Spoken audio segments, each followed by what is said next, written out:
मेरा नाम उत्कर्ष है और एडिसिव क्लासेस में आपका स्वागत है। स्टूडेंट्स, लॉकडाउन के चक्कर में हम सब लोग परेशान हैं, लेकिन घबराने वाली बात नहीं है। इस टाइम को यूटिलाइज करें और कुछ चीज़ें सीखें जो आपके पेपर में कुछ काम आएंगी। कुछ आपको आज मैं ऐसी कुछ ट्रिक्स बताऊंगा। आज बेसिक कंसेप्ट्स ऑफ मैथ्स की ट्रिक बताऊंगा और उसके बाद आपके सब्जेक्ट के जैसी जैसी क्लास के टॉपिक्स हैं, कोर्स है, उसके अकॉर्डिंग हम लोग पढ़ाई शुरू करेंगे आज, और आपको बताया जाएगा किस तरीके से हम लोग पढ़ाई करेंगे। आइए स्टूडेंट, पहले आपको थोड़ा बेसिक मैं बताऊं, क्योंकि हर एक क्लास को शुरू करने से पहले, हर एक टॉपिक को शुरू करने से पहले सबसे ज़्यादा जरूरी होता है उसका बेसिक।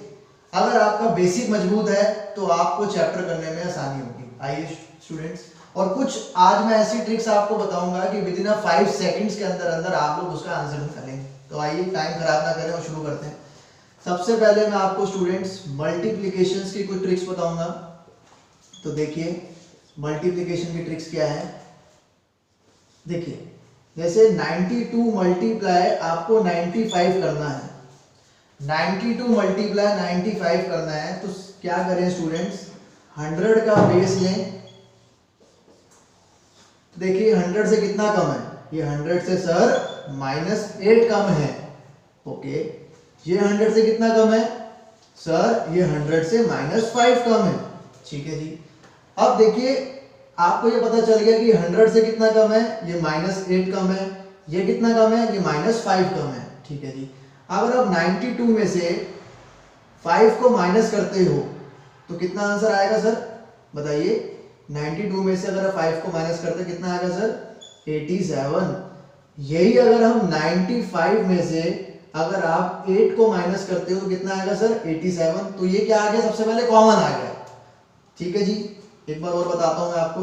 ये 100 से कितना कम है सर, -8 कम है। ये 100 से कितना कम है, -5 कम है।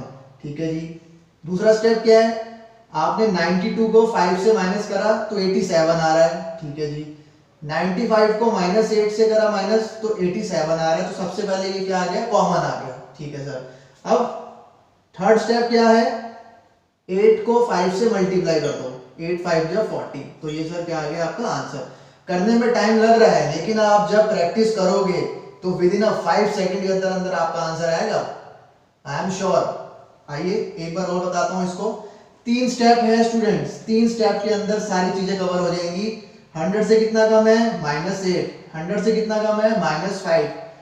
अब क्या करना है, 92 में से 5 गए 87, 95 में से 8 गए 87। ठीक है जी, तो कॉमन आ रहा है। ठीक है सर, पहला स्टेप, दूसरा स्टेप कंप्लीट। तीसरा स्टेप क्या कहता है, -8 को 5 से मल्टीप्लाई कर दो 40, आंसर आ गया। ओके स्टूडेंट, ये आपकी मल्टीप्लिकेशन की पहली ट्रिक होगी जो 100 का बेस होता है। अब देखिए आगे और सिखाते हैं आपको। देखिए जैसे मान लीजिए आपको 35 का स्क्वायर करना है, 35 का स्क्वायर करना है, तो बच्चे क्या करेंगे, 35 मल्टीप्लाई 35 करेंगे क्या, नहीं, ये प्रोसेस गलत है।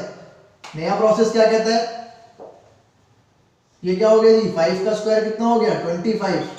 ये 3 है, 3 में एक नेक्स्ट नंबर क्या होता है 3 के बाद, 4, तो 3 4 जा 12, आ गया answer 1225। Basic trick, with in 5 second आपका आंसर आ जाएगा। शर्त ये है कि लास्ट में क्या होना चाहिए, लास्ट टर्म जो है आपकी 5 होनी चाहिए, तो वहां पे ये ट्रिक अप्लाई होगी। देखिए और बताता हूं मैं आपको। जैसे मान लीजिए 45 का स्क्वायर निकालना है, तो लास्ट नंबर क्या है, 5 है, तो 5 का स्क्वायर करेंगे कितना आ गया, 25। ये 4 है, 4 से नेक्स्ट स्टेप क्या होता है, 5, 4 की अगली टर्म क्या है, 5, 4 5 जा 20, आ गया answer with in 5 second. Sir 5 second भी नहीं लग रहे बच्चों, 5 सेकंड के अंदर आंसर आ रहा है। ये दूसरी स्टेप आपकी ये हो गई।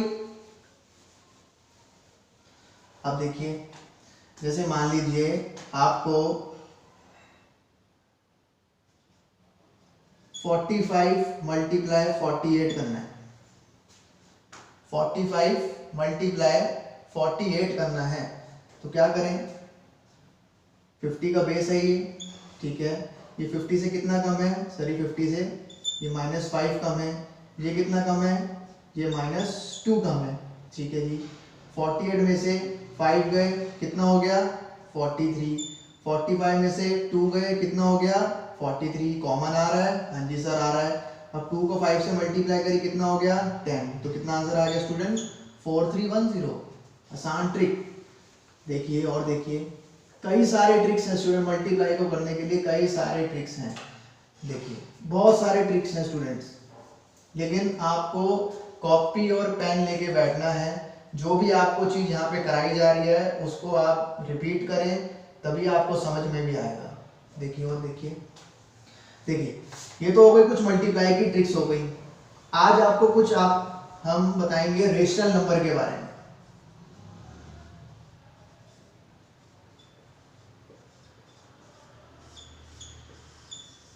रेशनल नंबर के बारे में बताएंगे। रेशनल नंबर क्लास 7th में भी आता है, क्लास 8th में भी आता है, क्लास 9th में भी आता है और क्लास 10th में भी आता है।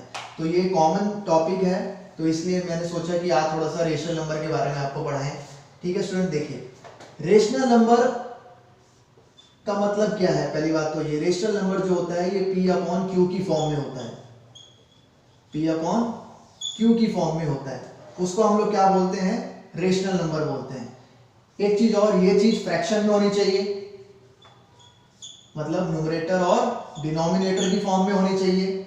उसको भी हम लोग क्या बोलते हैं, रेशनल नंबर बोलते हैं। ठीक है स्टूडेंट, आइए देखिए रेशनल नंबर के बारे में कुछ। अगर मैं बोलूं कि 2/4 क्या ये एक रेशनल नंबर है, तो कैसे पता चलेगा। हाँ सर, 2 जो है ये न्यूमरेटर है, 4 जो है डिनोमिनेटर है और ये P/Q की फॉर्म में है, तो हाँ जी सर ये क्या है, एक रेशनल नंबर है। ठीक है जी, अब देखो जो सॉल्व करा तो ये 1 और ये 2, तो ये क्या हो रहा है 1/2। तो 1/2 हो रहा है, तो अगर हम इसको सॉल्व करेंगे तो 0.5 आ रहा है। तो 0.5 आ रहा है तो पॉइंट के बाद सिर्फ एक ही नंबर है, तो इसका मतलब ये क्या हो गया, टर्मिनेटिंग हो गया। टर्मिनेटिंग बट नॉन रिपीटिंग, क्योंकि कोई रिपीट तो कर नहीं रहा, तो इसलिए ये क्या हो गया, टर्मिनेटिंग हो गया। तो पॉइंट के बाद अगर एक नंबर आता है तो उसको क्या बोलते हैं, हम टर्मिनेटिंग बोलते हैं। तो जो टर्मिनेटिंग होता है उसको क्या बोलते हैं, हम लोग रेशनल नंबर बोलते हैं। तो पहली कंसेप्ट ये हो गया स्टूडेंट्स आपका, कि पहली बात तो ये रेशनल नंबर जो होता है ये P/Q की फॉर्म में होना चाहिए। P/Q की फॉर्म में है, इसका मतलब ये न्यूमरेटर और डिनोमिनेटर की फॉर्म में है। ठीक है, उसके बाद जब आपने सॉल्व करके देखा तो 1/2 आ रहा है और 0.5 आ रहा है। इसका पॉइंट के बाद एक सिंगल नंबर है, पॉइंट के बाद सिंगल नंबर, पॉइंट के बाद अगर सिंगल नंबर होता है तो उसको हम लोग क्या बोलते हैं, टर्मिनेटिंग बोलते हैं। और जो टर्मिनेटिंग है वो क्या है, आपका रेशनल नंबर है। देखिए आगे देखिए, होप यू अंडरस्टैंड, आपको अच्छी तरह समझ में आ रहा होगा टर्मिनेटिंग नॉन टर्मिनेटिंग। देखिए जैसे स्टूडेंट्स आपको मैं कुछ बताता हूं कि रेशनल नंबर तो आपको जैसे मैंने बता दिया कि ये P/Q की फॉर्म में होते हैं। ठीक है, अब मैं आपको रेशनल नंबर के बारे में बताना चाहता हूं स्टूडेंट्स, क्योंकि कभी कभार क्या होता है रेशनल और इरेशनल नंबर में बच्चे क्या हो जाते हैं, कंफ्यूज हो जाते हैं। तो इसलिए आपको पता होना चाहिए कि इरेशनल भी क्या होता है और रेशनल क्या होता है। जैसे रेशनल क्या होता है सर, P/Q की फॉर्म में होता है। हाँ जी सर, इरेशनल नंबर का मतलब क्या है, अगर इसको वेरीफाई करने के लिए आ गया तो कैसे आप वेरीफाई करेंगे। देखिए ये क्या होना चाहिए, एक तो रूट में होना चाहिए। ठीक है सर, ये रूट में है। ठीक है सर, ये पाई है। ठीक है सर, ये 0.3145 समथिंग फिर बढ़ रहा है 3145 ऐसे, तो ये भी क्या है, इरेशनल नंबर है। तो इरेशनल नंबर की पहचान क्या है, ये रूट में है। हाँ जी सर, ये पाई में है। हाँ जी सर, 0.3145 तो ये पीछे नंबर रिपीट हो रहे हैं। ठीक है सर, तो ये भी क्या है, आपका इरेशनल नंबर हो गया। ठीक है, तो इरेशनल नंबर की पहचान ये होती है। अच्छा सर मुझे एक बात बताइए, जैसे पाई है, पाई क्या है, इरेशनल नंबर है, लेकिन पाई की वैल्यू क्या है, 22/7 है। तो क्या सर 22/7 P/Q की फॉर्म में नहीं आता क्या। अच्छा जी, ये P/Q की फॉर्म में आता, तो सर क्या ये फिर आप इसको पाई को इरेशनल क्यों बोल रहे हो, ये तो रेशनल नंबर है। क्योंकि पाई की असली वैल्यू ये नहीं होती, पाई की असली वैल्यू 0.3149 समथिंग कुछ होती है, इसलिए ये क्या है, एक इरेशनल नंबर है। समझ में आ रहा है स्टूडेंट्स? ठीक है, तो ये समझ लीजिए, रेशनल नंबर मतलब P अपॉन Q की फॉर्म, इरेशनल मतलब जो रूट है, पाई है 0.314314 जो रिपीट हो रहा है आगे, तो वो भी क्या होता है, इरेशनल नंबर होता है।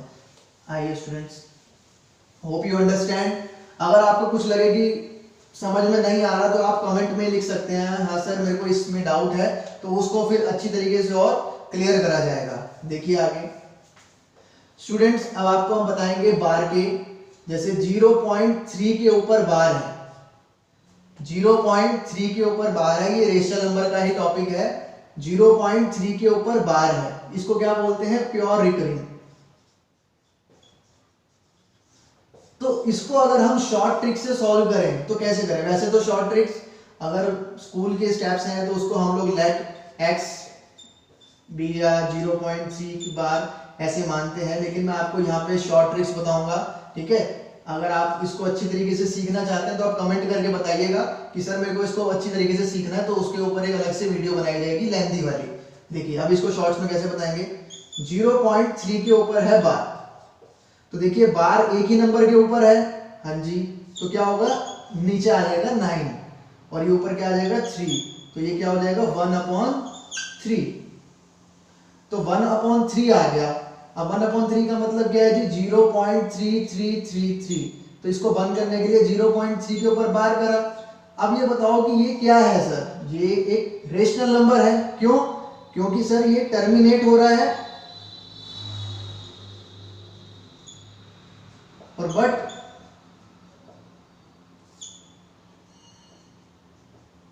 इसे टर्मिनेट हो रहा है क्योंकि पॉइंट के बाद एक नंबर है। ठीक है, और ये क्या हो रहा है, रिपीटिंग हो रहा है।